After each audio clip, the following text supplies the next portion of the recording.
Assalamualaikum warahmatullahi wabarakatuh.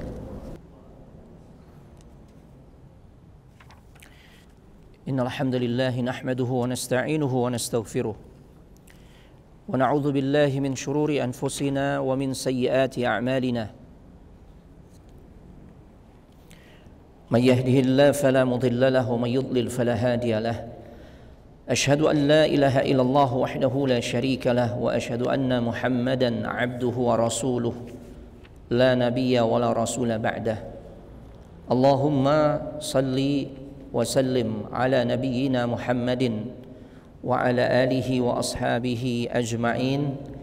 Ya ayyuhalladzina amanu ittaqullaha haqqa tuqatih wa la tamutunna illa wa antum muslimun.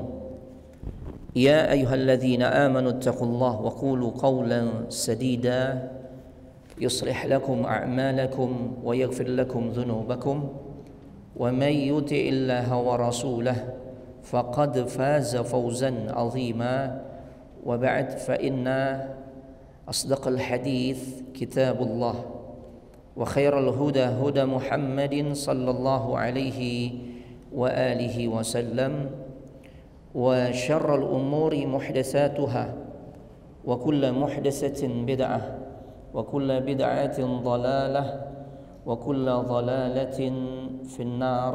أما بعد أيها الإخوان والأخوات في الله أعزني الله وإياكم. Para ikhwan dan juga akhwat, saudara-saudariku jamaah kajian Masjid Al-Insan yang semoga dimuliakan oleh Allah Subhanahu wa taala. Alhamdulillah, kita sangat bersyukur kepada Allah Subhanahu wa taala. Di pagi hari ini kembali Allah mempertemukan kita semua dalam satu majlis yang mulia, yaitu majlis ilmu.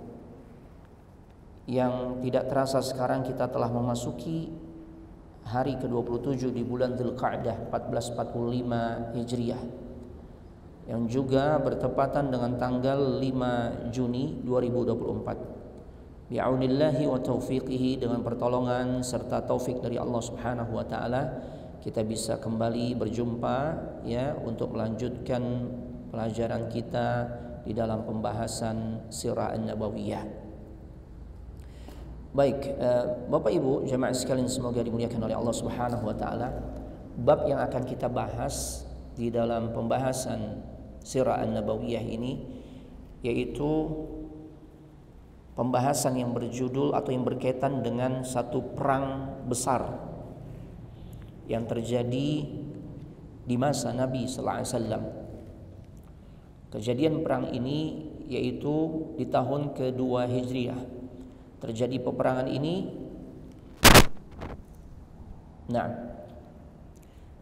terjadi di tahun kedua Hijriah. Namun demikian, agar tidak menimbulkan kesalahfahaman atau ada semacam distorsi, pemutarbalikan sejarah tentang perang Badar ini, di mana sebagian kalangan menjadikan perang Badar ini sebagai sasaran tembak untuk menyatakan bahwasanya orang Islam itu adalah orang yang suka sekali dengan perang, ya. Tegaknya agama Islam itu tidak lain dengan jalan mengangkat senjata. Taib. Itu yang mereka sering jadikan sebagai alasan, ya, atau sebagai hujah, sehingga mengesankan Islam itu adalah ajaran yang sangat cinta dengan kekerasan. Padahal peperangan di dalam Islam itu diatur sedemikian rupa. Pensyariatan tentang masalah jihad itu ada tahapan-tahapannya jemaah. Oleh karenanya pembahasan tentang perang Badar ini kita tidak langsung pada fokus terkait dengan bagaimana peristiwa peperangan itu terjadi saja. Tidak hanya sebatas itu bahasan kita, tapi kita juga harus mengetahui tentang latar belakang perang itu terjadi. Kemudian yang kedua, Atau bahkan ini yang pertama. Yang pertama adalah bagaimana Allah Subhanahu wa taala menjelaskan tentang tahapan jihad pada akhirnya disyariatkan di dalam Islam. Itu jemaah. Ya, karena ternyata yang menyampaikan statement bahwasanya Islam itu ajaran yang memang penuh dengan kekerasan, suka banget perang. Diawali dari peristiwa perang Badar. Ini justru keluar dari lisan orang-orang Islam itu sendiri, jemaah. Ya. Padahal mereka tidak mengetahui tentang hakikat sebuah peperangan terjadi di dalam Islam itu sebenarnya seperti apa. Mereka nggak paham gitu. Ya. Mereka hanya melihat dari satu sisi yang namanya perang itu adalah peristiwa yang dimana dua kubu saling menumpahkan darah. Nah, tentu ini adalah sebuah kesimpulan yang tidak bijaksana. Ya, oleh karenanya di kesempatan pagi hari ini ana akan sampaikan dulu tentang bagaimana syariat jihad itu ditetapkan. Nah, ini penting. Ketika kita paham tentang masalah tahapan pensyariatan jihad, maka insya Allah ya, berbagai macam syubhat, racun-racun yang dihembuskan oleh orang-orang yang tidak suka dengan Islam, yang mereka tuh sangat termotivasi, berambisi untuk mencoreng kemuliaan Islam, ya, maka tentunya kita tidak akan terpengaruh, jemaah. Karena yang tadi Anda sampaikan, justru statement itu juga keluar dari kalangan orang-orang Islam juga, jemaah. Ya, baik. Syariat jihad itu ditetapkan melalui 3 tahapan, ya. Dan ini merupakan bagian juga dari kelanjutan pembahasan sebelumnya, ya, bahwasanya ada banyak sekali syariat-syariat yang memang Allah tetapkan di fase Madinah. Syariat perubahan arah kiblat, syariat azan, kemudian zakat, puasa dan sebagainya. Termasuk juga pensyariatan masalah jihad. Nah, ini pun memiliki tahapan. Tahapan pertama, ya, Allah Subhanahu wa taala memerintahkan kepada kaum muslimin untuk bersabar, jemaah. Ya, agar mereka bersabar. Nah, dan ini merupakan fase yang sangat berat yang dijalani oleh kaum muslimin. Karena kesabaran mereka itu mereka harus tunjukkan tatkala mereka tuh mendapatkan kezoliman, jemaah. Biasanya kan orang kalau mendapatkan kezoliman pengennya ngapain? Ngebales. Nggak bisa begitu, Ustaz. Ana harus balas gitu. Tapi justru perintahnya dari Allah, mereka harus bersabar. Allahu Akbar. Kan kezaliman yang dirasakan oleh kaum muslimin itu sudah terjadi di fase-fase awal. Kezaliman demi kezaliman, intimidasi demi intimidasi dialami oleh kaum muslimin, oleh Nabi, oleh para sahabat. Mereka merasakan hal itu. Ya. Akan tetapi ternyata Allah memerintahkan agar mereka tetap bersabar. Ya Allah. Dan ini adalah sebuah kondisi yang sulit, jemaah. Sebuah kondisi yang sulit. Nah, mereka harus bersabar. Ini fase berat. Ya. Taib. Jadi menahan diri untuk tidak ngebales saat kita digebuk, saat kita dipukul, itu sesuatu yang berat, jemaah. Nah, karena kan maunya kita apa? Kita ngebales. Bahkan kadang-kala ngebalesnya melebihi kezaliman yang kita rasakan. Ya. Nah, makanya sampai-sampai ada sosok sahabat yang namanya Abdurrahman ibn Auf. Saat di Mekah pernah ketemu Nabi, dan Abdurrahman ibn Auf sudah merasakan dan juga merasakan sendiri dan melihat bagaimana kaum muslimin itu dizalimi terus-menerus oleh orang-orang musyrikin Quraisy. Nah, dan kemudian beliau berpikir, Ini kondisinya kita sudah berada di atas kebenaran, ya, yaitu berada di atas agama Islam, agama yang hak. Makanya sampai-sampai beliau berkata, inna kunna fi izzin wa nahnu musyrikun. Kata Abdurrahman ibn Auf, sesungguhnya kami dulu itu dalam kondisi penuh dengan kemuliaan. Kami itu dalam kondisi mulia, dihormati orang ya Rasul. Padahal saat itu kami masih dalam keadaan musyrik. Ya. Taib. Artinya apa? Abdurrahman bin Auf menjelaskan, ini enggak pas ya Rasul. Ini tidak pas. Kalau kita memang harus terus-menerus seperti ini, dizalimi. Kalau dulu saja kita masih dalam keadaan musyrik, ya, belum masuk Islam, kita tuh mulia, kita punya harga diri seakan-akan begitu. Ya. Kenapa nih sekarang kok kita hanya sebatas diam aja? Ini maksud Abdurrahman ibn Auf. Kita ini udah muslim. Kita dipayungi oleh sebuah ajaran yang sangat mulia, yang paling mulia. Kenapa kita diam aja? Masya Allah. Ini manusiawi banget ya, manusiawi banget. Nah, apa jawab Rasul? Beliau katakan, inni umirtu bil afwi. Ketahuilah wahai Abdurrahman bin Auf, sungguhnya aku diperintahkan untuk memberikan maaf. Di fase sekarang ini sabar. Sudah. Ya. Taib. Tentunya Rasulullah SAW menyampaikan hal ini bukan berdasarkan pendapat beliau atau perasaan beliau, enggak. Beliau menyampaikan hal ini berdasarkan wahyu dari Allah Subhanahu wa taala. Nah, makanya Nabi katakan fala tuqatilu, jangan kalian angkat senjata, jangan kalian berperang. Sudah, kita sabar aja. Kita sabar aja. Ya Allah.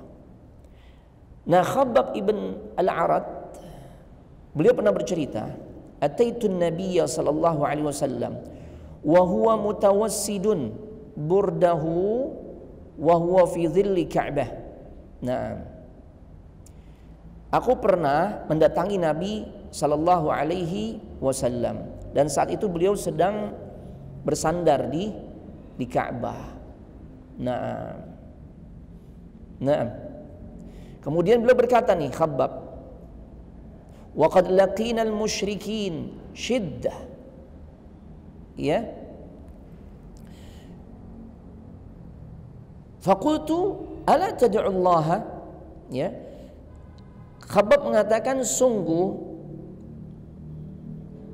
kami telah merasakan bagaimana kezaliman demi kezaliman yang begitu berat, yang begitu di luar batas kewajaran, ya, yang kami dapatkan dari perlakuan orang-orang musyrikin Quraisy terhadap kami ya Rasul. Kemudian Khabbab mengatakan, tidakkah sepatutnya engkau berdoa kepada Allah? Maksudnya apa? Engkau kan nabi nih, kita sudah banyak dapat kezaliman. Doa deh sama Allah, yang dengan doamu tersebut ya akan dikabulkan oleh Allah agar mereka tuh dapat balasan, agar mereka dihancurkan.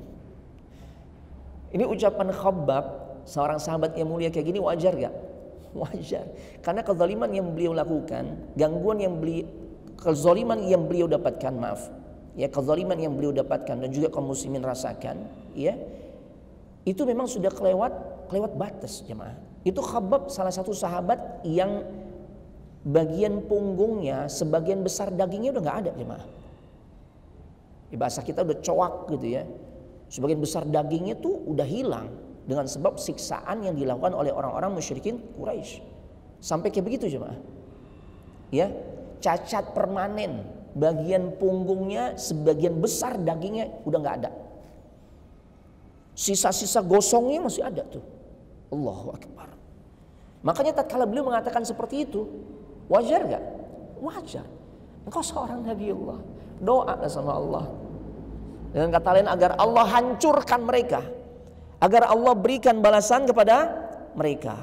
Ya Allah. Ya. Tapi kemudian apa yang terjadi, jemaah?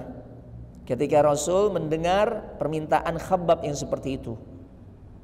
Nah, ternyata Rasul sallallahu alaihi wasallam justru mengatakan, ya, kata beliau, qad kana man qablakum, kata beliau, sesungguhnya ada di antara orang-orang sebelum kalian itu didatangkan dari mereka, ya, sebuah gergaji di atas kepalanya, sampai kemudian, ya, dibelahlah tubuh orang tersebut dari arah kepalanya dengan gergaji. Ya Allah, digergaji itu dimulai dari bagian kepala sampai kemudian kebelah. Allahu Akbar. Ini cuma. Begitu juga beliau ceritakan ada umat terdahulu yang mereka beriman kepada Allah dan dapat gangguan, dapat penyiksaan, dapat siksaan, dapat kezaliman, dapat intimidasi dan lain sebagainya. Sampai-sampai, ya, kulit dan daging mereka tuh dikupas pakai sisir dari minal hadid, sisir dari besi. Ya, kalau ibu-ibu, ya, mau bikin empek-empek itu tenggirinya diapain, Bu?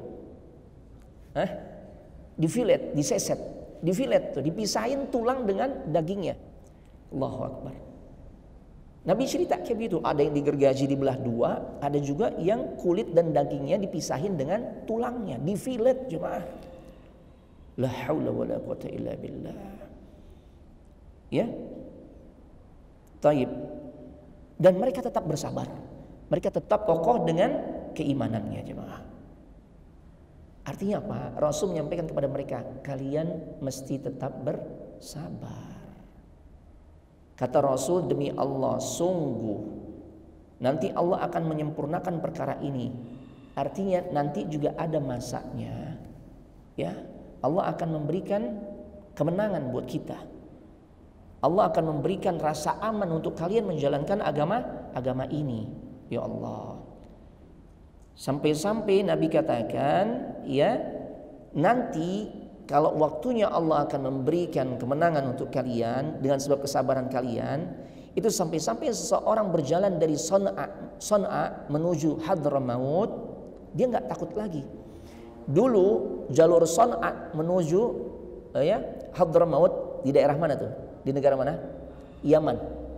Itu jalur, kalau di kita jalur apa yang rawan banget tuh? Jalur Sumatera jalur apa? Biasanya? Jalur apa biasanya? Alas Roban bukan di Sumatera, bukan ya? Jawa Barat ya. Entah Alas Roban kah? Lahat ya, daerah Lahat. Daerah-daerah rawan lah. Yang tatkala ya kita lewat di situ tuh potensi dibegalnya besar, jemaah. Saking rawannya. Atau Raja Basa mungkin ya. Ada juga mungkin. Ya tempat-tempat rawan lah. Anda pernah dengar kayak begitu. Nah, Son'a dan Hadramaut itu termasuk kategori daerah yang sangat rawan, jemaah. Iya. Tapi nanti kata Allah, tiba waktunya di saat di mana orang lewat Son'a menuju Hadramaut nggak ada perasaan takut lagi. Nah, masya Allah. Ya, ini cuma. Ya artinya kalian tetap bersabar. Ya, Rasul memerintahkan sahabatnya untuk tetap bersabar. Dari sini kita menjadi faham, untuk berjihad itu nggak cuma modal semangat kuat, badan kekar, enggak. Tapi dibutuhkan juga kesabaran, jemaah. Nah, dibutuhkan kesabaran. Makanya ditempa dari awal nilai kesabaran tersebut di kalangan kaum muslimin. Ya, makanya pola pertama berkaitan dengan kondisi yang mereka alami, yang sebagian orang tuh sudah pengen tuh ngangkat senjata, tapi justru yang Allah tetapkan untuk Nabi sampaikan kepada umatnya yaitu tetap bersabar. Karena ini di antara modal terbesar, sehingga pada akhirnya Allah akan memberikan kemenangan demi kemenangan bagi kaum muslimin ya di peperangan-peperangan berikutnya dengan sabar. Gak bisa hanya bergantung dengan ya keberanian, otot kekar, gak bisa. Apalagi bergantung kepada jimat, ya Allah, biar kebal gitu ya. Enggak. Ketergantungan itu harus disandarkan kepada siapa? Allah. Ya. Kepada Allah. Ini kan banyak cerita-cerita yang dibumbui, jemaah. Kenapa ilmu kebal itu begitu marak di kita? Itu biasanya banyak bumbunya. Karena pejuang-pejuang kita aja tuh pakai apa? Pakai ilmu kebal. Bisa jadi karena keikhlasan mereka, kedekatan mereka kepada Allah, Allah berikan pertolongan. Bukan karena kebalnya, nggak mungkin. Ya, nggak mungkin cuma. Kan ada beberapa karomah-karomah yang memang Allah tunjukkan kepada hamba-hambanya yang memang dekat kepada dirinya. Ya, di antaranya ada sahabat yang Allah tunjukkan karomah pada dirinya, Al-Ala Al-Hadrami. Ya, tatkala mampu untuk jalan di atas air, tatkala jalan yang membentang di depannya itu nggak ada lagi kecuali lautan. Ya, Masya Allah. Itu jemaah. Tapi saat itu beliau nggak tahu tuh kalau bisa seperti itu. Ya, tidak sebagaimana yang kita lihat di zaman sekarang. Memang dipelajari. Tidak lain ilmu tersebut adalah ilmu syaitan. Jadi ketergantungan hanya kepada Allah, jemaah. Itu yang sedang dibangun, yang sedang disiapkan oleh Allah di dada-dada kaum muslimin, sehingga pada akhirnya nanti ketika menghadapi situasi yang begitu genting sekalipun, di antaranya perang Badar, mereka udah siap tuh dengan modal kesabaran untuk senantiasa bergantung kepada Allah, bukan kepada benda-benda pusaka. Karena kan ada juga nanti kan sebagian sahabat, ya sebagian kaum muslimin yang minta dibikinin pohon seperti pohonnya orang-orang musyrik untuk menggantungkan senjata, biar senjatanya itu sakti gitu ya. Zatu anwat itu juga kayak begitu jemaah. Jadi dibangun tuh kebergantungannya kepada Allah lewat menanamkan nilai-nilai kesabaran. Makanya para ulama pantas membagi kesabaran menjadi 3 jenis. Sabar di dalam menjalankan ketaatan. Jihad ketaatan enggak? Itu sabar. Enggak boleh bergantung sama gelang bahar lah apa. Subhanallahilazim. Yang kedua, jihad kemudian diizinkan. Tadi masih dilarang ya, angkat senjata masih dilarang. Kemudian fase berikutnya diizinkan jemaah. Ya. Tayyib.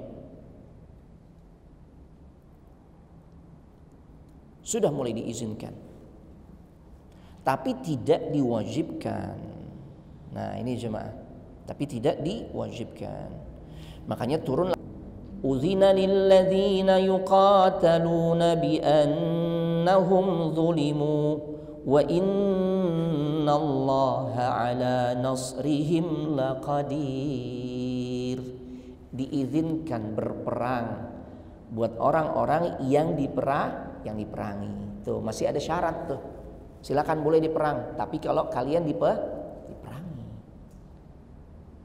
Karena sesungguhnya mereka tuh dalam keadaan dizalimi. Ada tahapannya jemaah. Dan sungguh Allah maha berkuasa, maha mampu untuk memberikan pertolongan kepada mereka, itu pihak yang dizalimi. Ya. Nah, sahabat Abdullah bin Abbas mengomentari ayat ini. Ya. Wahia ay wa huwa awwalu ayah nuzilat fil qital. Ini adalah ayat pertama yang diturunkan yang berkaitan dengan perintah untuk berjihad. Cuma sifat jihadnya dalam rangka mempertahankan diri kalau dizalimi. Tuh. Ya, itu jemaah. Baik. Berarti ini konsep lu jual gue beli gitu ya. Ini udah mulai berlaku nih, udah mulai berlaku. Baik, kita masuk pada yang ketiga, tahapan ketiga. Mulailah kemudian Allah wajibkan ya kaum muslimin, atau mulailah Allah Subhanahu wa taala menetapkan kewajiban jihad melawan orang-orang yang memerangi mereka, yaitu memerangi kaum muslimin atau pihak-pihak yang berkhianat terhadap kaum muslimin. Boleh diperangi. Makanya kan itu terjadi kan? Ya, Rasul melakukan pengusiran terhadap Yahudi yang melakukan pengkhianatan. Taib. Nah, dari tahapan-tahapan pensyariatan jihad ini kita menjadi faham kenapa Allah menjelaskan tentang tahapan tersebut, tidak lain agar konsep jihad yang diterapkan itu enggak ngasal, tuh. Enggak serampangan. Enggak serta-merta ketika melihat orang kafir, tuh ada kafir, sikat. Enggak. Ya gitu. Perangi, enggak. Ya Allah. Enggak gitu jemaah. Kan itu yang terjadi kalau orang enggak faham tentang masalah pensyariatan jihad. Ya, dicuci otaknya, Anda ya akan melakukan satu amalan yang besar. Ini puncak dari keimanan seseorang, dan Anda akan disambut oleh bidadari, kecuci otaknya itu. Ya, sehingga akhirnya berani melakukan aksi-aksi bom bunuh diri. Ya, na'udzubillah. Jadi fahami bahwasanya ada tahapannya. Makanya kemudian di antaranya turun firman Allah dalam surah Al-Baqarah ayat 190. وَقَاتِلُوا فِي سَبِيلِ اللَّهِ الَّذِينَ يُقَاتِلُونَكُمْ وَلَا تَعْتَدُوا. Di buku kita di halaman 356. Ya. Nah, ini periode diwajibkannya berjihad untuk melawan orang-orang yang memerangi kaum muslimin. Mulai diwajibkan tuh. Ya, dan perangilah di jalan Allah, bukan untuk meluapkan emosi, untuk menunjukkan ya kehebatan dan sebagainya, enggak, tapi di jalan Allah. Perangilah di jalan Allah. Ya, orang-orang yang jelas-jelas mereka memerangi kalian, kata Allah. Tapi ingat, lihat, ini betapa beradabnya ajaran Islam. Tatkala kaum muslimin dizalimi, diperangi, maka perangi juga mereka. Tapi ingat, ada batasannya. Jangan sampai melampaui batas. Wala ta'tadu.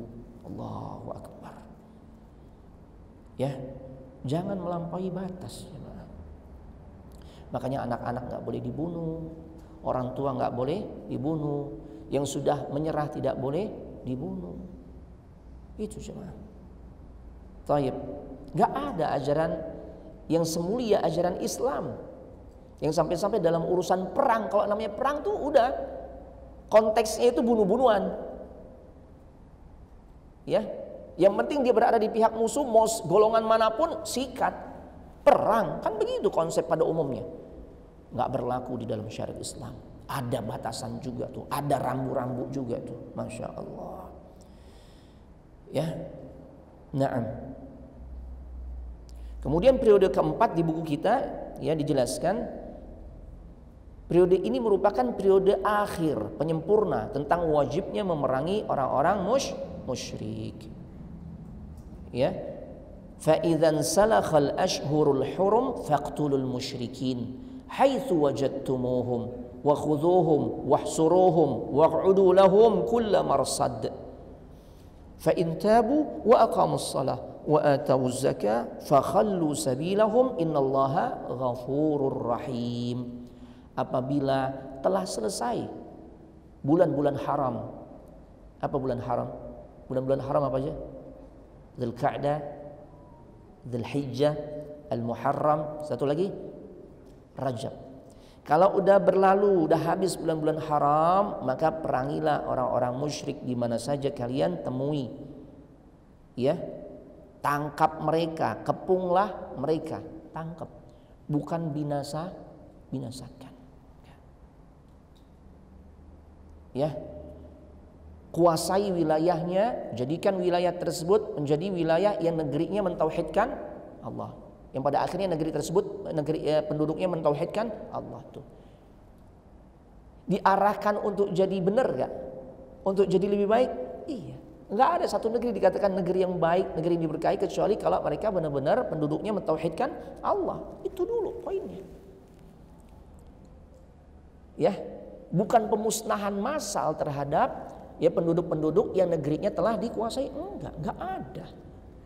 Makanya akhirnya agar mereka tetap terjaga dari sisi keamanannya, ya ditetapkan adanya bayar jizyah, pajak. biar mereka dapat perlindungan keamanan. Tuh. Makanya pajak dalam Islam ya itu yang mengeluarkan siapa? Orang kafir. Yang dibebankan untuk mereka bayar ya atau mengeluarkan hartanya untuk bayar pajak itu adalah orang kafir. Tayyib. Ini jemaah. Kalau sudah selesai bulan-bulan haram, perangi mereka. Nah, perangi mereka ya itu bukan maknanya serta-merta itu harus dibinasakan, dibunuh-bunuhin, enggak. Karena kata-kata memerangi ini kan ini yang bikin sering menimbulkan kesalahpahaman. Kalau udah dibilang perang, udah ya sikat habis, enggak. Memerangi ini ada kalanya tuh dengan pendekatan ya yang lain. Di antara dengan memberikan skill, bimbingan. Coba aja kalau kita mengatakan, yuk ini daerah kita udah masuk daerah zona merah, kita bahu-membahu yuk untuk memerangi ya narkoba di kampung kita, untuk memerangi kemiskinan di kampung kita, biar taraf ekonomi penduduk yang tinggal di kampung kita meningkat.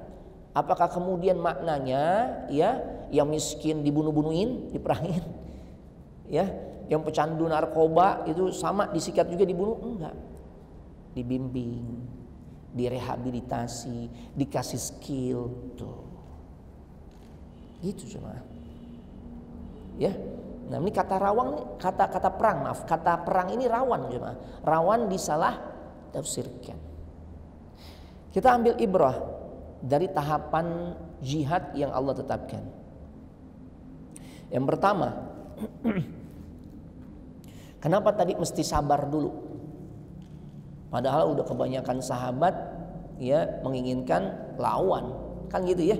Nah, dari sini kita dapat pelajaran, kita ini memang mesti realistis dengan situasi kondisi yang kita hadapi. Ya, taib. Kekuatan kaum muslimin di fase awal enggak imbang. Bahkan itu hanya baru sebatas seperti kalau dalam sebuah pohon itu baru tunas kecil yang mulai tumbuh.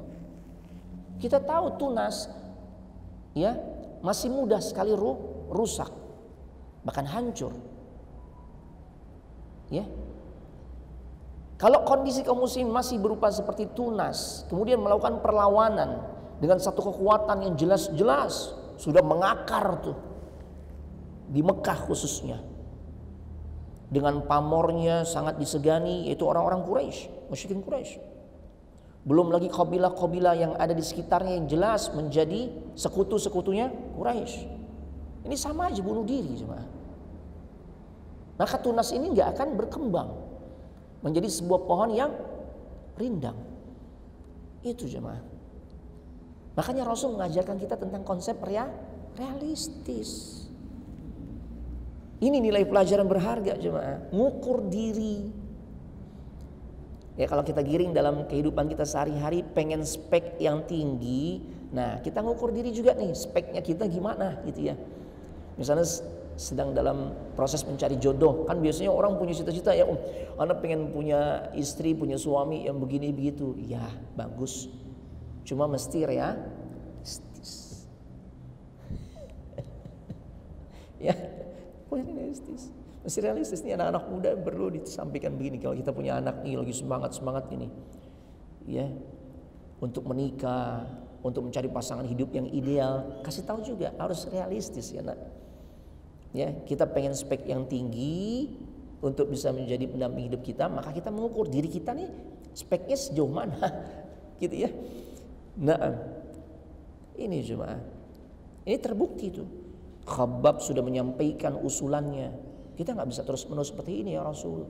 Abdurrahman bin Auf juga mengatakan, waktu masih musyrik kita dalam kondisi dimuliakan, dihargai. Kenapa sekarang kita diinjak-injak? Apakah masih harus seperti ini kondisi kita? Tanpa memiliki harga diri. Tapi ternyata Rasul mengajarkan untuk tetap sabar. Rasul kasih contoh orang-orang terdahulu yang ternyata kezaliman yang mereka rasakan jauh lebih berat dibandingkan yang kalian rasakan. Padahal kondisi yang dialami oleh Abdurrahman bin Auf, oleh Bilal, oleh Khabbab itu luar biasa berat. Tapi ternyata ada yang lebih berat lagi. Lantas bagaimana dengan ujian dakwah kita nih jemaah? Nah, kan nggak seberapa. Maka tetap bersabar menghadapi situasi-situasi yang tidak kita inginkan jemaah. Nah, karena saat itu masih minoritas jemaah. Ya, kita belum kuat, kaum muslimin belum kuat saat itu. Baik dari sisi al-adad, jumlah, maupun dari sisi kekuatan, at-taqah. Ya. Sehingga kalau memaksakan untuk mengangkat senjata lawan mereka, ya, apalagi kalau udah ada jargon, kita berada di atas kebenaran ya Rasul. Kan kadang-kadang begitu ya. Wahai pemimpin kami, kita nih udah berada di atas kebenaran. Jaminannya surga, mereka di atas kebatilan. Oh. Mereka dijamin neraka. Kenapa kita mesti takut? Bukan masalah itu. Rasul itu manusia paling pemberani. Cuma Rasul seorang yang memang berpikirnya tuh masa depan, jangka panjang. Beliau nggak ingin dakwah ini mati sebelum berkembang. Karena ini masih tunas nih. Kalau maksakan diri untuk berjihad, ya di fase-fase awal kelar, habis, kelar. Makanya sampai puncaknya pun harus hijrah. Itu rentetan. Bagaimana Rasul mengajarkan kita tentang konsep realistis, hijrah, kampung halamannya. Yang ditinggalin itu asyrafu buqatin ala wajhil ard, potongan muka bumi yang paling mulia, yang di situ ada Ka'bah. Lebih mulia mana dibandingkan Masjid Al-Aqsa? Ya, lebih mulia Ka'bah. Artinya silakan yang masih mau tetap di situ-situ. Tapi yang sebagian kemudian mereka hijrah, jangan disalahkan. Jangan dikatakan oh mereka nggak mau berjihad, enggak. Ini mirip dengan apa yang dialami oleh Nabi Sallallahu Alaihi Wasallam yang tetap berada di negerinya untuk mempertahankan ya negerinya, silakan. Cuma maksudnya ketika sebagian kalangan dari warga Palestina misalnya lebih memilih untuk hijrah, itu juga langkah yang tepat. Jelas. Ya, Nabi melakukan hal itu. Realistis jemaah. Ya. Taib. Terus jadi diam aja gitu, kan gitu ya. Biasa kalau orang yang pakai emosi gitu, jadi diam aja gitu Ustaz. Gak usah pakai ngapa-ngapain itu. Enggak juga seperti itu. Nabi enggak berdiam diri sampai pada puncaknya harus keluar dari Mekah. Nabi menyiapkan generasi yang lebih kokoh dengan menanamkan nilai-nilai akidah dan tauhid. Sampai pada akhirnya Allah kasih kemenangan enggak? Iya. Itu jemaah. Kita kombinasikanlah. Jangan kita anggap nih fatwanya Syekh Albani yang memang lebih menyarankan. Yuk hijrah dulu deh, susun kekuatan. Jangan dikatakan Syekh Albani menggembosi semangat jihad. Enggak, beliau sayang ulama. Ulama tuh kalau bicara bukan nafsu jemaah. Ya, sama kayak kita nih. Kita cuma diam aja Ustaz, itu mau ngapain? Mau berangkat? Mau berangkat ke Palestina? Ya Allah. Ngangkat senapan angin aja masih gemeteran, apalagi AK-47, syuf, gimana coba? Ramadan ada yang pasang petasan lagi masih kaget, oh gitu kan, gimana nanti ngadepin? Siapkan diri dulu, gitu loh. Bantuan kita nggak mesti kita harus turun ke medan jihad, enggak. Gitu jemaah. Ini kan kebanyakan di antara kita nih emosi jemaah. Masya Allah. Ini penting hal kayak begini dibahas. Ya. Kemudian Bapak Ibu jemaah sekalian semoga dimuliakan oleh Allah Subhanahu Wa Taala. Kenapa ada syariat jihad? Buat apaan nih? Ya. Bukankah dengan adanya syariat jihad akhirnya mengesankan hal yang buruk terhadap citra Islam? Jadi Islam terkesan tuh, ya, dia tegak dengan mengangkat senjata. Apalagi kalau sudah mengait-kaitkan, coba aja tuh negara yang dituduh sebagai negara yang paling intoleran. Logonya apa? Ada apanya? Pedang. Allahu Akbar. Ini kan tuduhan-tuduhan keji semua itu. Ya Allah. Nah, ya. Kenapa ada syariat jihad? Buat apaan? Tidak lain para ulama mengatakan, ya, Jihad ditetapkan di dalam syariat itu diantara tujuan utamanya adalah menegakkan tauhid, liiqamatit tauhid, untuk menegakkan tauhid dan menghancurkan segala bentuk kesyirikan, mesti dengan jihad. Ya. Makanya di dalam surah Al-Baqarah ayat 193 ya, Allah Subhanahu wa taala berfirman, ya, wa qatiluhum hatta la takuna fitnah wa yakuna ad-dinu lillah fa in intahu fala udwana illa 'alal zalimin. Dan perangilah mereka itu sampai enggak ada lagi fitnah. Fitnah di sini maksudnya adalah kesyirikan.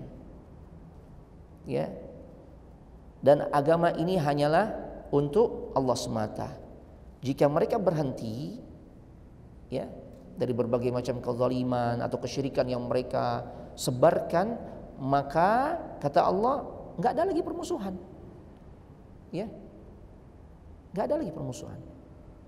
Kecuali terhadap orang-orang yang zalim. Jadi jelas, jihad ditegakkan tidak lain untuk menegakkan tauhid dan menghancurkan kesyirikan.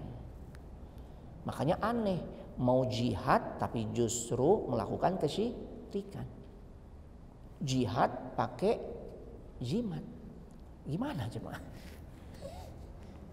Ya, klaimnya sih cakep. Oh, aneh mau jihad. Makanya aneh isi dulu. Tuh, aneh datang ke Kiai Fulan dan sebagainya. Ya, ini air udah diisi nih. Diisi apa gitu kan? Masya Allah. Nah, kemudian aneh minum, nanti aneh jadi kebal. Apaan nih? Ente mau jihad, tapi ente melakukan kesyirikan. Padahal jihad itu ditegakkan untuk menghancurkan segala bentuk kesyirikan dalam rangka menegakkan tauhid. Mana jemaah? Ya, ini. Jadi jangan sampai justru tatkala seseorang berjihad, tapi justru mereka melakukan kesyirikan. Ini nggak matching jemaah. Ini jalan yang salah.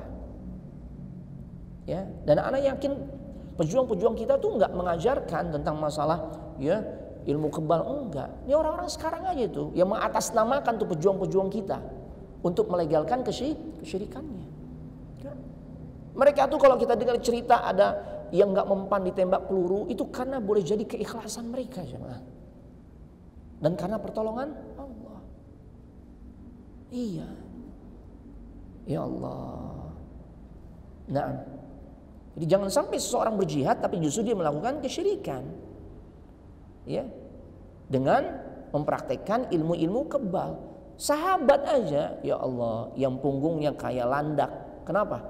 Terlalu banyak anak panah yang nancep di punggungnya tuh. Sampai kayak landak cuma. Kebal mereka. Rasulullah SAW berdarah-darah. Giginya patah, pipinya robek. Ya. Kepalanya bocor. La haula wala quwata illa billah. Dihajar oleh Ibnu Qami'ah di bagian punggungnya. Beliau katakan berbulan-bulan aku merasakan sakitnya. Ya Allah.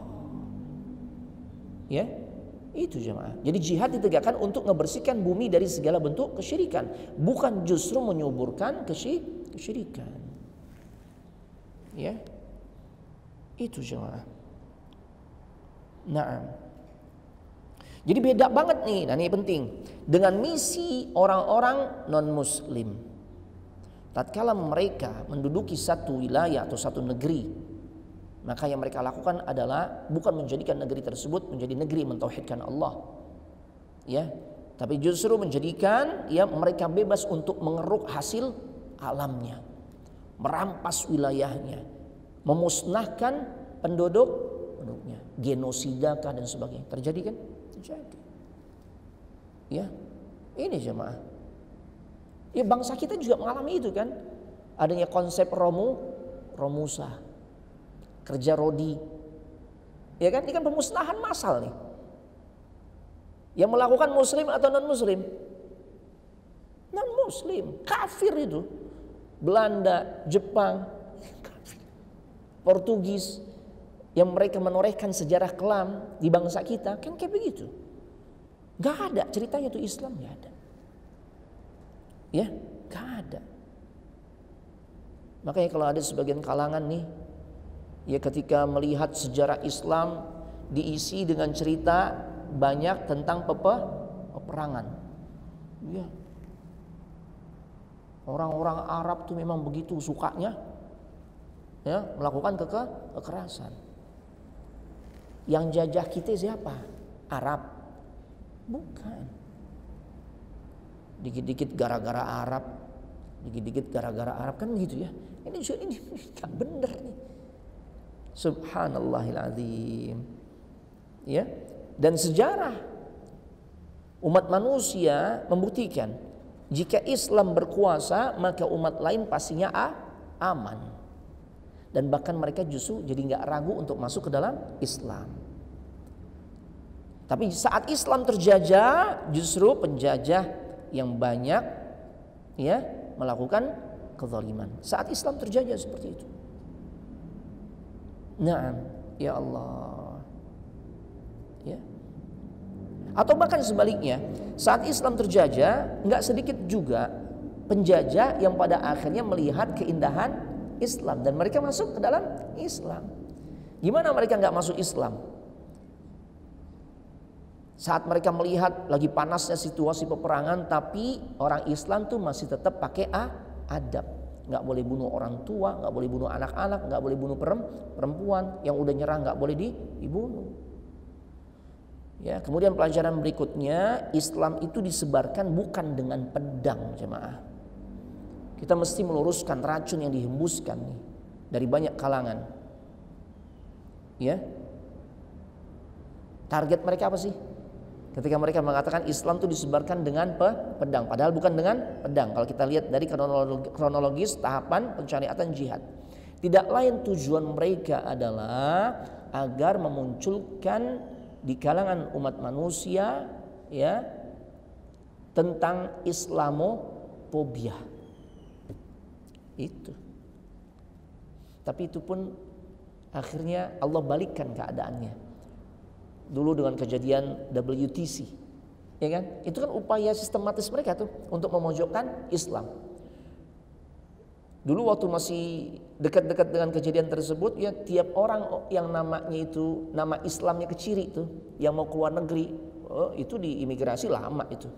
Apalagi kalau dilihat selain namanya nama Islam, pakai ada Muhammad, Abdullah, Abdurrahman, nama-nama sahabat, ditambah lagi jenggot panjang, waduh lama. Di imigrasi lama itu, ya kayak antum lama itu. Kalau anaknya enggak ya. Nah. Tapi kalau yang jenggotan, waduh lama udah. Tapi kita lihat pada akhirnya, ya, iya masya Allah, ya. Tapi akhirnya Allah balikkan semua itu, justru menimbulkan rasa penasaran. Ya di kalangan mereka yang pada akhirnya Allah membuka tabir kebusukan mereka.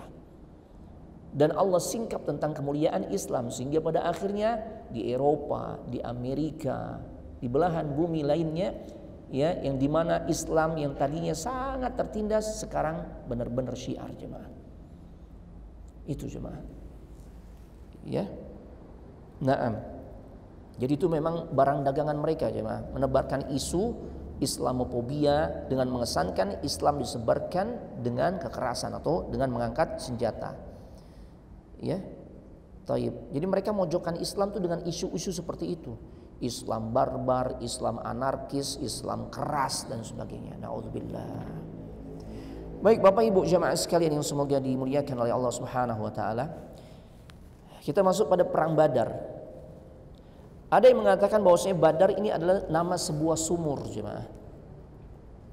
Ya.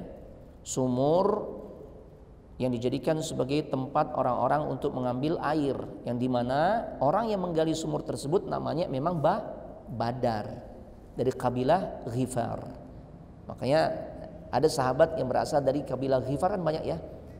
Di antaranya Abu Dzar al-Ghifari. Ya. Nama lain dari perang Badar itu diantaranya Badar Uzma.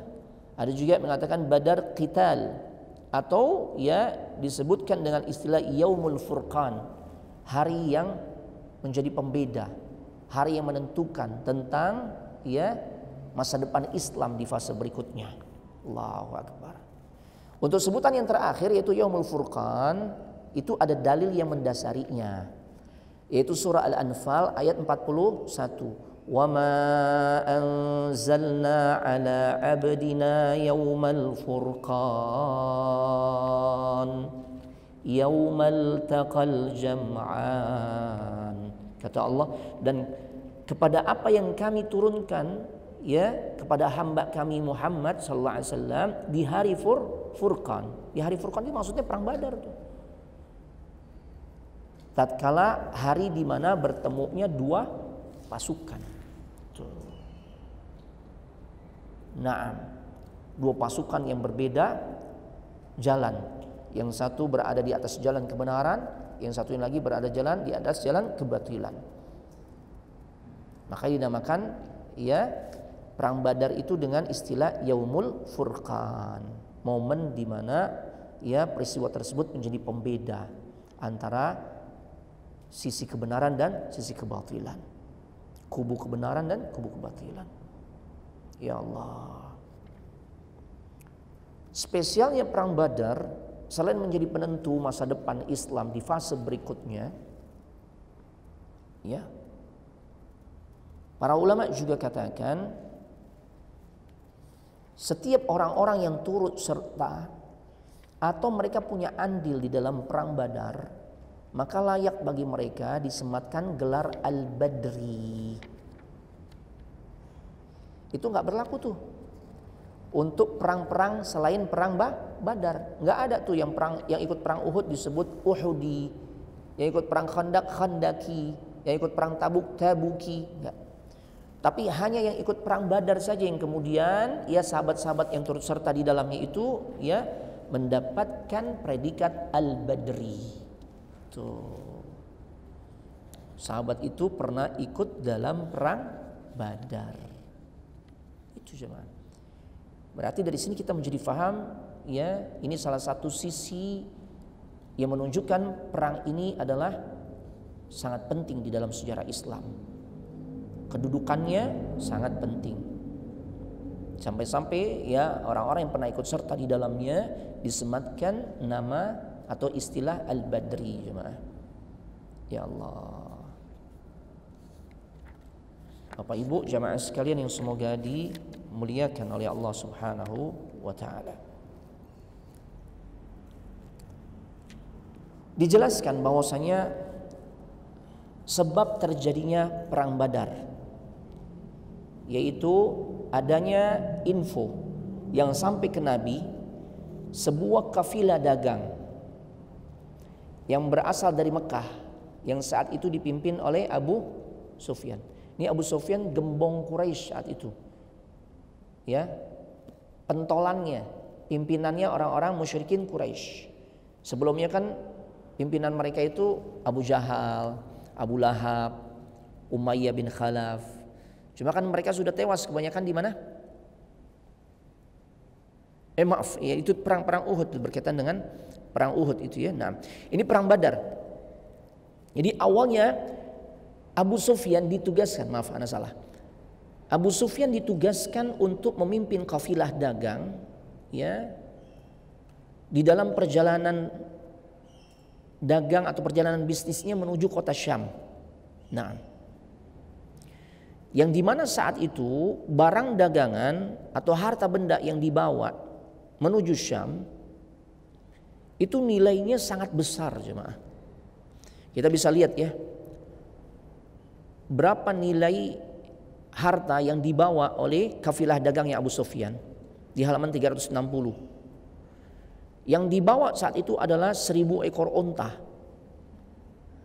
1000 ekor onta. Onta ini bukan hanya sebatas ontanya jemaah. Onta berikut perbekalannya. Karena memang onta ini adalah binatang yang dijadikan sebagai ya pembawa barang-barang dagangan dalam jumlah yang besar. Allah kasih kekuatan yang luar biasa pada hewan onta. Kalau kita serupakan zaman sekarang, ya bolehlah kita persamakan dengan, analogikan dengan mobil kontainer cuma. Ya kan? Kontainer kan? Nah, 1000 kontainer dengan kata lain nih, Masya Allah, 1000 onta dibawa oleh Abu Sufyan. Ya. Kemudian harta yang dibawa itu senilai 50.000 dinar. Allahu Akbar. Luar biasa jemaah. Itu kurang lebih sekitar 200-an miliar jemaah. 50.000 dinar, karena 1 dinar itu kan 4,25 gram emas. Kita hitung rata-rata harga emas 1 juta lah. Nah, itu di atas 200 miliaran tuh harta yang dia bawa tuh. Di dalam perjalanan Mekah menuju Syam dan nanti balik lagi ke Mekah. Ya. Luar biasa. Kemudian yang mengawalnya itu hanya sebatas 40 sampai 70 orang saja.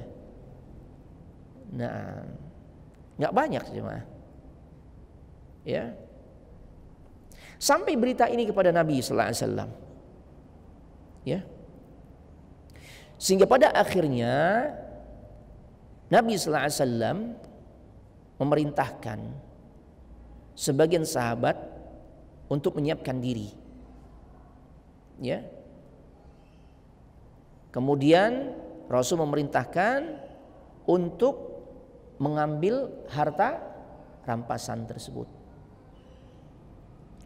atau harta yang dibawa oleh kafilah dagangnya Abu Sufyan. Ketahuilah jemaah bahwasanya harta-harta tersebut tatkala Rasul perintahkan untuk diambil, itu bukan berarti Nabi sallallahu alaihi wasallam mengajarkan kepada sahabat, kepada kaum muslimin ya, untuk melakukan aksi perampokan atau begal. Enggak jemaah.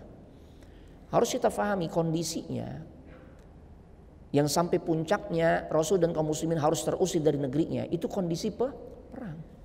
Mereka dizalimi, diperangi. Sampai-sampai akhirnya mereka terusir. Kan mereka diperangi jemaah. Yang dibunuh udah banyak. Makanya mereka harus hijrah. Dan saat mereka hijrah, sangat banyak pula harta-harta kaum muslimin yang diambil secara zalim oleh orang-orang musyrikin Quraisy. Padahal kita tahu banyak di antara kaum muslimin, orang-orang Arab yang udah masuk Islam, ya menjadi umat Nabi Muhammad SAW, mereka adalah orang-orang kaya. Tapi harta mereka diambil, rumah mereka diambil secara paksa. Maka tatkala Nabi mendapatkan info, nah, ya, pihak yang mengambil harta benda kaum muslimin akan lewat nih ke Madinah dengan membawa harta yang banyak. Maka itu dibenarkan di dalam syariat, ya. Ketika Nabi sallallahu alaihi wasallam memerintahkan mereka untuk mengambil harta tersebut. Tuh. Dengan kata lain itu mengambil balik harta yang mereka miliki. Ya, yang jumlahnya juga tidak kalah besar, lebih besar bahkan. Itu jemaah. Karena sebagian kalangan kalau melihat sekilas, Rasul kok ngajarin ngerampok ya? Enggak, wallahi enggak. Rasul cuma mengajarkan, ya, ngebimbing mereka ambil hak kalian yang pernah diambil oleh mereka. Itu jemaah. Nah, karena Rasul juga dapat info orang-orang yang mengawal kafilah dagangnya Abu Sufyan itu enggak banyak, makanya Rasul siapkan ya kaum muslimin pasukan yang juga tidak banyak jemaah. Itu sekitar 300-an saja jemaah. Itu ya, Rasul menyiapkan sekitar 300-an. Ada yang menyebutkan 313 orang, nah, atau 311 orang. Intinya 300-an, karena ada khilaf dengan para ulama tentang jumlah pastinya. Taib. Karena otomatis orang-orang yang bergerak dari Mekah menuju Syam itu akan melewati jalur Madinah. Karena kan Mekah, Madinah, baru Syam.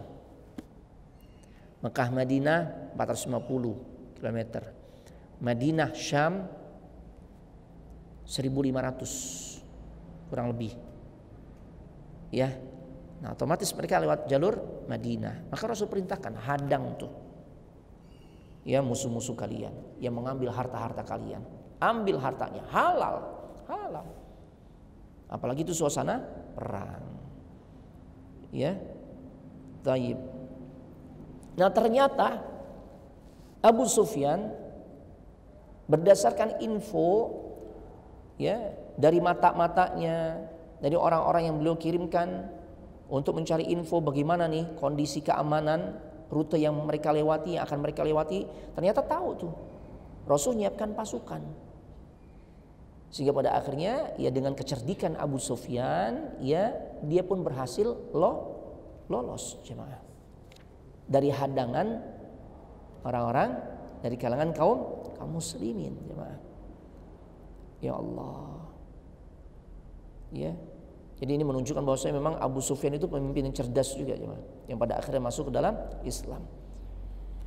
Dan sebelum itu ketika Abu Sufyan sudah mengetahui gelagat kaum muslimin akan menghadang mereka, akan mengambil harta ya perdagangan mereka. Naam. Yang sebenarnya itu adalah ya haknya kaum muslimin tentunya.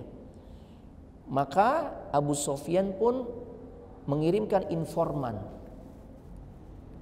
untuk memberitahu orang-orang musyrikin Quraisy tentang keadaan mereka. Ya, sampaikan kepada pembesar-pembesar Quraisy bahwasanya harta mereka akan diambil. Ya, sehingga mereka tergerak untuk memberikan perlindungan. Akhirnya keluarlah sebanyak sekitar 900-an orang atau 950 orang di sini disebutkan. Sebagian lagi ulama mengatakan 1000-an orang. Ya, ketika Domdom sang utusan yang ditugaskan oleh Abu Sufyan telah mengabarkan bahwasanya kafilah dagang Abu Sufyan itu akan dihadang oleh Nabi Muhammad dan juga sahabatnya. Nabi Muhammad telah membentuk pasukan untuk mengambil harta kalian. Domdom kasih berita kayak gitu, makanya akhirnya bergeraklah ya sejumlah sekitar kurang lebih 1000 orang. Ya Allah. Dan mereka terdiri dari 100 pasukan berkuda, 700 onta, Masya Allah. Dan tokoh-tokoh mereka semua ikut, kecuali yang gak ikut adalah Abu Lahab. Ya, Abu Lahab gak ikut. Dia justru ngutus Al-As ibn Hashim ibn Al-Mughirah untuk menggantikan posisinya. Sebagian kalangan mengatakan kenapa Al-As disuruh nih. Abu Lahab udah memperhitungkan ini pertaruhannya mati nih, kan gitu ya. Makanya akhirnya dia minta Al-As ibn Hisham ibn Al-Mughirah atau ibn Hashim ibn Al-Mughirah untuk menggantikan dirinya. Karena ternyata ada sebabnya jemaah. Pertama karena Abu Lahab sudah memprediksikan ini perjalanan yang mempertaruhkan nyawa. Itulah bedanya orang-orang kafir dengan kaum muslimin. Ya. Kalau kaum muslimin di saat diseru ke medan jihad, bertempur melawan musuh, maka mereka semangat. Ya, mereka enggak takut mati. Tapi beda kasusnya kalau itu terjadi pada orang-orang kafir. Mereka udah dibayangi dengan kematian dan juga mereka dibayangi dengan kondisi akan kehilangan harta benda yang mereka miliki. Nah ternyata Al-As ini kenapa yang disuruh oleh Abu Lahab? Kenapa Al-As ibn Hashim ibn Al-Mughirah yang disuruh? Para ulama jelaskan karena Al-As ibn Hashim ini punya utang kepada Abu Lahab. Abu Lahab bilang lunas, tapi ente gantiin aneh itu. Ya, berangkat ke Badar. Ya. Untuk menghancurkan kaum muslimin. Ini jemaah. Ente berangkat lunas, makanya ya disepakatilah oleh Al-As ibn Hashim ibn Al-Mughirah. Nah semuanya selain Abu Lahab berangkat jemaah, pembesar-pembesar Quraisy. Nah, ya. Nah ketika Nabi mengetahui pasukan kafir Quraisy menuju ke arah mereka guna menyelamatkan harta benda mereka yang dibawa oleh Abu Sufyan, ya maka Nabi sallallahu alaihi wasallam pun mengajak sahabat untuk bermusyawarah. Karena kan awalnya Nabi siapkan sejumlah 300-an pasukan itu bukan untuk perang, untuk ngambil saja harta mereka nih, harta kaum muslimin nih. Ya. bukan untuk perang. Tapi ternyata Dhamdham berhasil lolos dan memberitahu pembesar-pembesar Quraisy, sehingga pada akhirnya mereka berangkat dengan 1000 pasukan dan lain sebagainya. Ya, berarti kondisi sudah beda nih. Ini berarti kondisi yang akan terjadi adalah peperangan. Makanya Rasul mengajak musyawarah dengan para sahabatnya. Ya. Nah, banyak sahabat kemudian berkomentar tatkala inti dari musyawarah yang Nabi sampaikan, ya, itu adalah untuk menyambut tantangan dari orang-orang musyrikin Quraisy, yaitu berjihad di jalan Allah. Nah, makanya sahabat pun merespon, di antaranya Abu Bakar.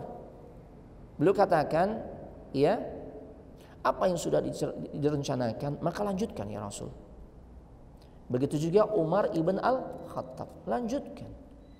Kita kan memang sudah jelas-jelas akan menghadang musyrikin Quraisy, walaupun awalnya tujuannya adalah untuk menghadang kafilah dagang.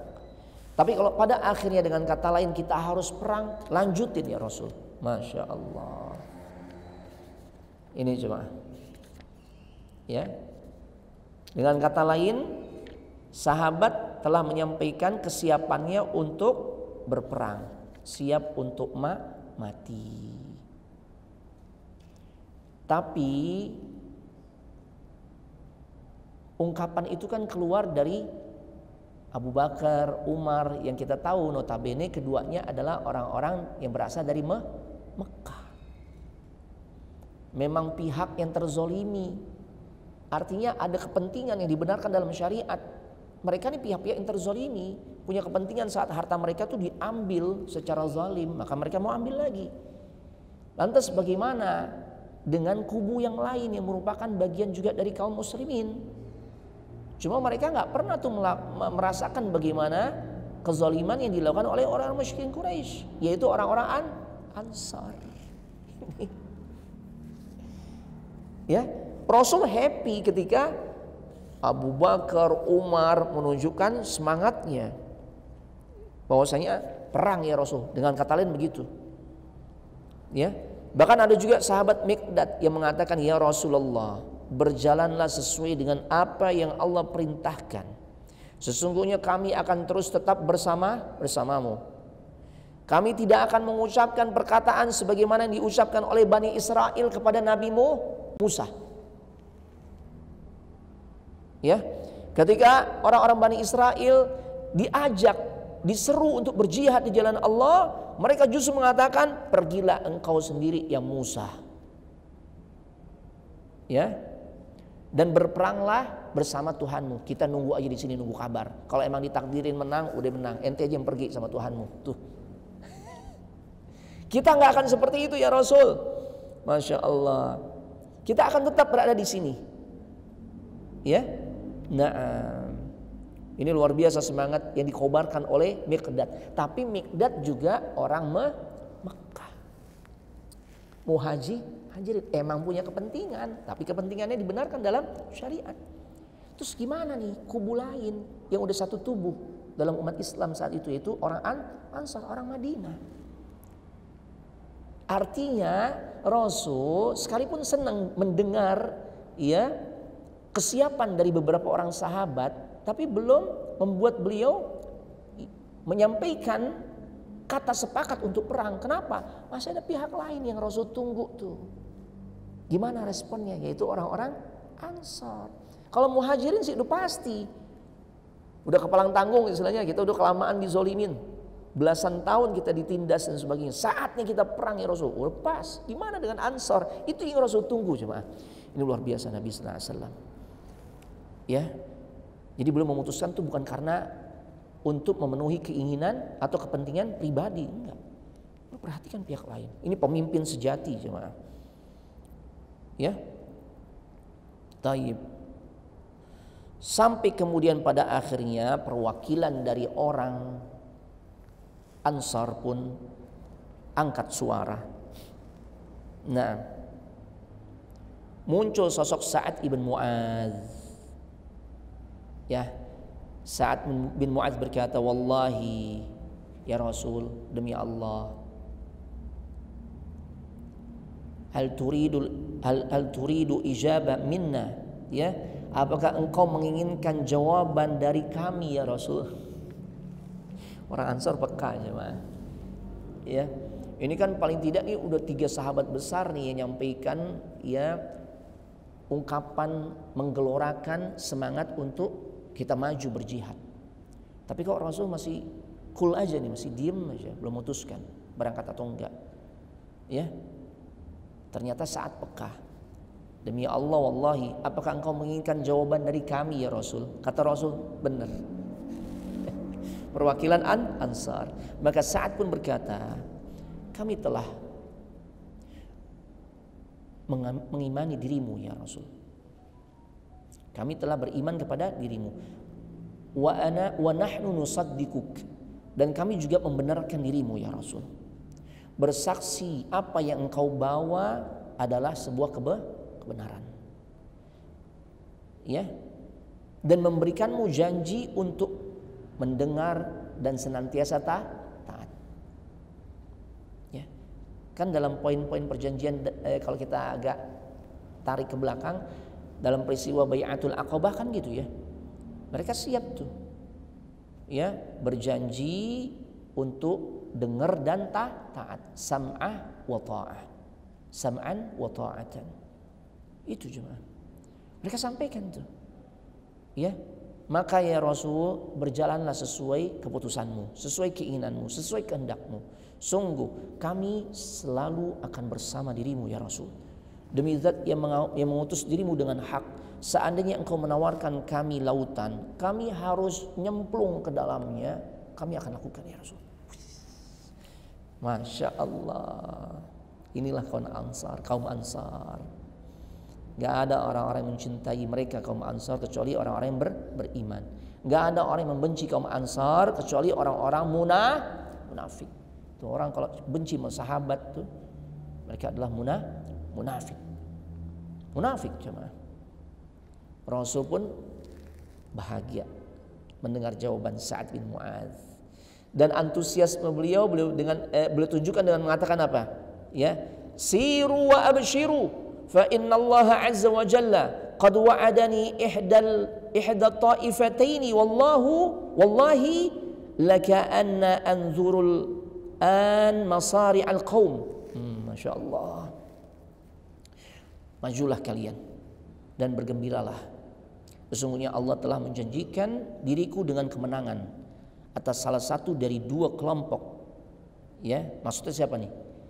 Terserah Allah deh, nanti kita ini dipertemukan dengan kelompok yang dipimpin oleh Abu Sufyan atau kelompok yang dipimpin oleh Abu Jahal. Kalau Allah pertemukan kita dengan kelompoknya Abu Sufyan, berarti kita berusaha untuk mengambil harta mereka yang sebenarnya harta kita, gitu loh. Tapi kalau Allah ternyata mempertemukan kita dengan ya kubu yang dipimpin oleh Abu Jahal, artinya kita harus perang. Allahu Akbar. Ya, taib, ketahuilah Allah janjikan kemenangan.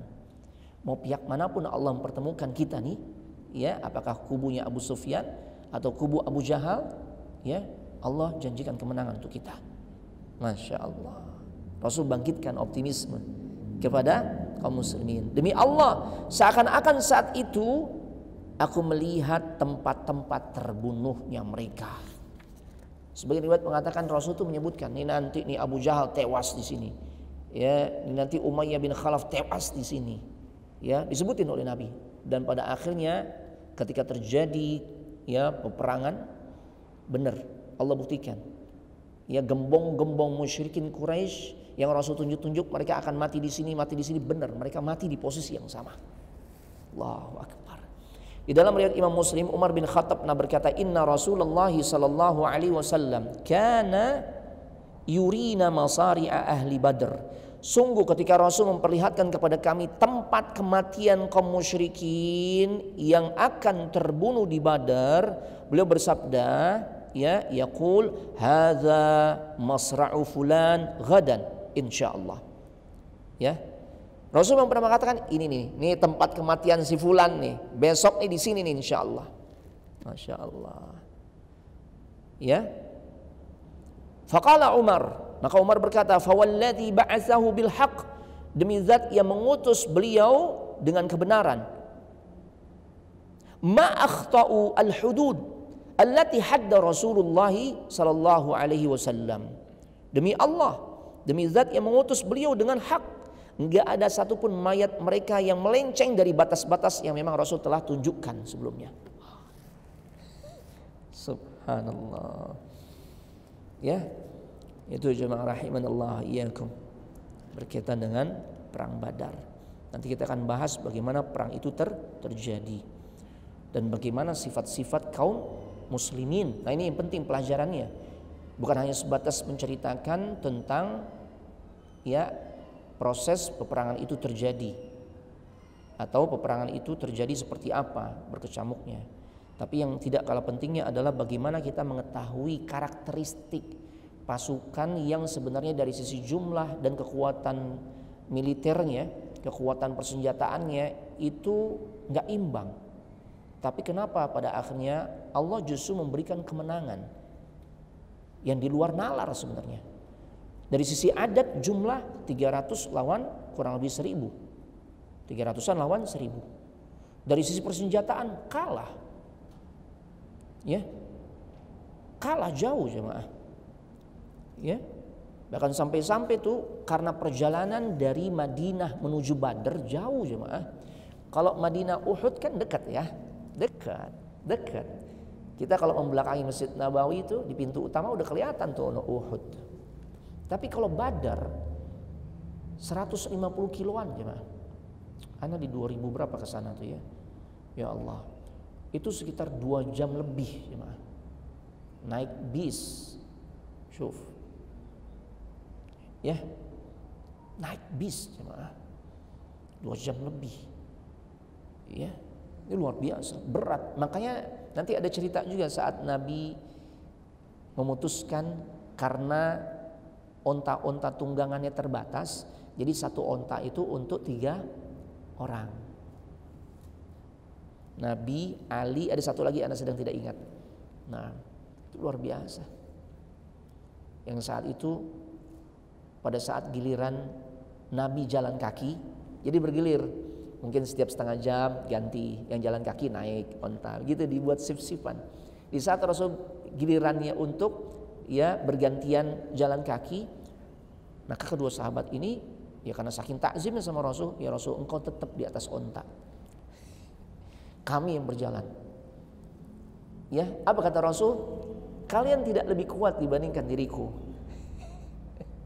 Kemudian aku yang butuh pahala itu bukan cuma kalian, aku pun membutuhkan pahala sebagaimana kalian. Loh ya otomatis ya, al ajru ala qadril masyaqqah. Pahala itu berbanding lurus dengan jeripaya, jalan kaki ya dengan kondisi perang atau menuju tempat peperangan dengan effort yang pasti lebih berat. Tentu ya kondisi seperti ini menjadikan seseorang nih lebih besar mendapatkan pahala dibandingkan yang naik onta. Maka Nabi nggak mau. Ini luar biasanya hebatnya Nabi kita Muhammad SAW akhlaknya ya. Mungkin kalau kita nih, apalagi kita misalnya gurunya, oh ente memang murid-murid aneh yang paling baik tuh ya. Ente murid-murid yang bakti nih. Ya, masya Allah. Barakallahu fikum. Ya, itu di antara kisah yang nanti insya Allah kita akan angkat ya. Jadi bagaimana tuh sifat pasukan kaum muslimin yang dimana Allah tuh pada akhirnya berikan kemenangan ya dengan begitu gemilang kepada mereka. Kan ini perlu kita ketahui nih. Sehingga pada akhirnya kita bisa ya mencontohnya. Karena dari sisi jumlah, dari sisi hitungan manusia itu seharusnya kalah sama. Ya. Nah, sisi-sisi itu yang akan kita pelajari. Dan beberapa kejadian yang memang dicatat oleh para ulama sejarah di dalam peristiwa perang Badar. Dan bagaimana strategi Nabi sallallahu alaihi wasallam di dalam menyusun pasukan. Masya Allah. Baik, kita tutup dengan doa kafaratul majlis. Subhanakallahumma wa bihamdik asyhadu an la ilaha illa anta astaghfiruka wa atubu ilaik. Assalamualaikum warahmatullahi wabarakatuh.